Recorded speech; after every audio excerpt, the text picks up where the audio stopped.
Bienvenue dans la nouvelle exposition sur le Front populaire, ou comment ce régime a essayé de sauvegarder la démocratie en France entre 1936 et 1938. N'hésite pas, comme d'habitude, à faire pause de temps en temps si ça va trop vite. Cette exposition se décompose, en tout cas, de 4 salles, en 4 salles. La première sera sur le contexte, pour essayer de comprendre ce qui a amené à cette alliance des partis de gauche. La deuxième sera sur le programme commun des partis de gauche. La troisième sur la politique menée une fois qu'ils sont arrivés au pouvoir. Et enfin, la quatrième sur comment se termine cette expérience du Front populaire. C'est parti, je te laisse rentrer dans la première salle. Donc le contexte d'arrivée du Front populaire au pouvoir, un contexte avec une certaine instabilité, puisque d'un côté, on a une économie en assez grande difficulté suite à la Première Guerre mondiale,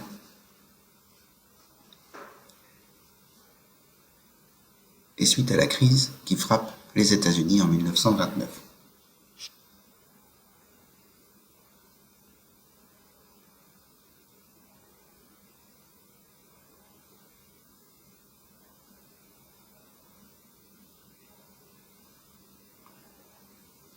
Dans le même temps, en Allemagne, la même crise a provoqué l'arrivée au pouvoir d'Hitler, qui a été élu à des élections législatives en 1932, et qui, parce qu'il réarme son pays, parce qu'il le dote d'autoroutes, etc., arrive effectivement à baisser un petit peu le chômage, mais qui, en même temps, met de côté toute une partie de la population, puisque lorsqu'on est en France vers 1934-35, lui, il prend à cette époque-là les lois de Nuremberg qui empêchent les Juifs d'avoir la citoyenneté allemande.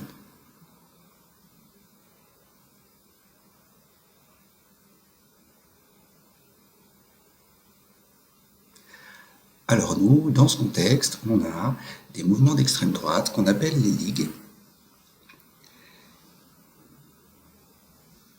qui veulent renverser le Parlement parce que justement elles ne sont pas contentes de ce que font les partis traditionnels, partis politiques traditionnels.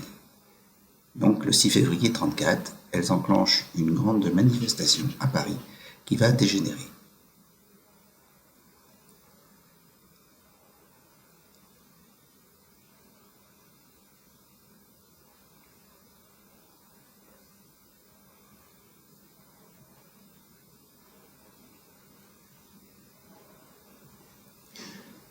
C'est suite à cette grande manifestation que les partis de gauche décident, eux, de réagir, ce qu'on va voir dans cette salle 2, l'Union de la gauche, de réagir en proposant dès 1935 une grande manifestation autour des valeurs de la gauche. Donc s'unissent le Parti communiste français, la section fédérale de l'Internationale ouvrière, c'est l'ancêtre du Parti socialiste, et le Parti radical. Ils font une grande manifestation contre les ligues, contre le fascisme, pour, comme le dit le slogan de cette affiche, défendre les libertés et assurer la paix.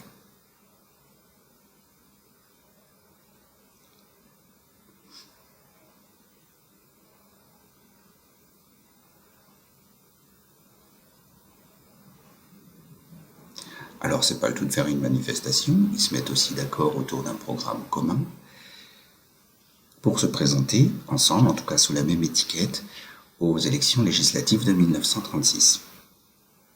On l'aura compris, ils veulent avant tout défendre les libertés.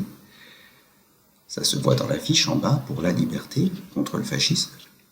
Mais ils veulent aussi, puisqu'ils sont dans un contexte de crise économique, répondre à ces difficultés sociales et économiques que rencontrent les gens. Donc on voit que contre la misère, ils aimeraient bien proposer des choses en matière de pain, des mesures par rapport au salaire, peut-être, ce genre de choses-là. Que donne le vote des élections de 1936 ?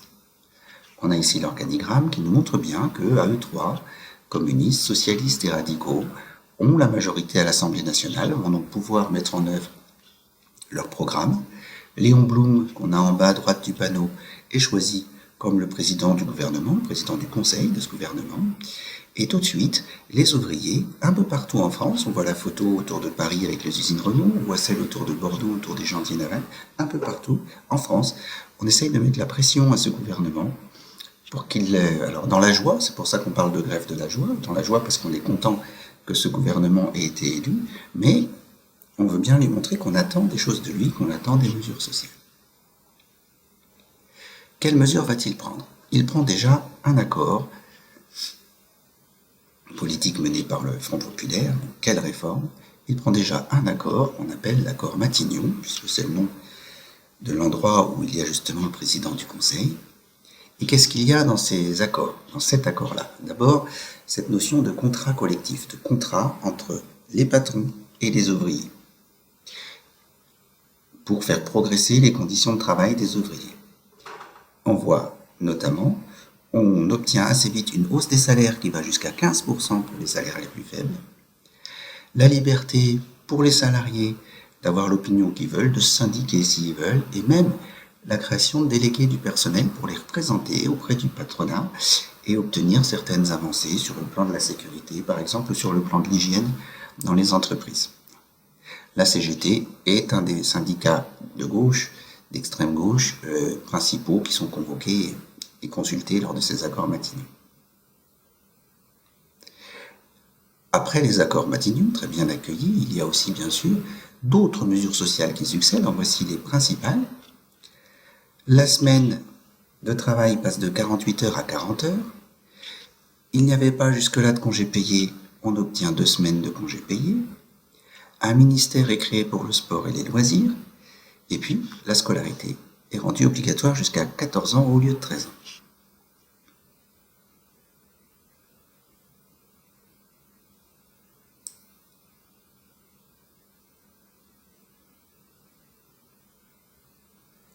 J'ai mis quelques photographies sur les congés payés parce que c'est pour beaucoup d'ouvriers la première fois qu'ils partent en vacances, alors de manière modeste, à vélo, des fois en train, puisque le Front populaire a obtenu aussi des réductions de 40% sur les trains en classe 3, donc en classe un petit peu populaire.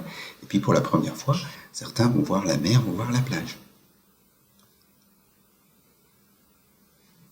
L'expérience du Front populaire se termine assez vite, elle se termine dès 1938. Pourquoi? Eh bien, dans cette salle, on va nous expliquer que d'abord, bien sûr, les partis politiques adverses, qui sont les partis de droite, critiquent les dépenses énormes que semblent coûter les mesures du Front populaire, et notamment, on le voit sur ces deux affiches, la semaine des 40 heures, qui pour l'affiche de gauche entraînerait une baisse des exportations, et qui pour l'affiche de droite plongerait l'ouvrier notamment dans la misère avec une vie qui serait plus chère à l'arrivée. Le ministère des loisirs est appelé par la droite le ministère de la paresse. Et puis c'est vrai qu'en même temps que la France accorde plein de droits sociaux à ses ouvriers, dans le même temps, l'Allemagne, elle, se prépare à la guerre et demande à ses ouvriers de travailler beaucoup plus. Donc ce Front populaire va s'arrêter quand un des trois partis de cette alliance, en l'occurrence le parti radical, va décider d'arrêter, de s'allier, lui, à la droite modérée, au lieu de rester dans l'alliance de gauche.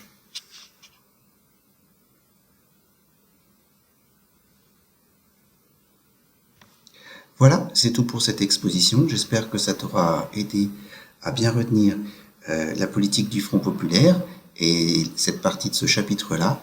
N'hésite pas à regarder plusieurs fois cette vidéo-là si tu en as besoin pour mieux comprendre ou à faire des pauses pour l'apprendre en plusieurs fois.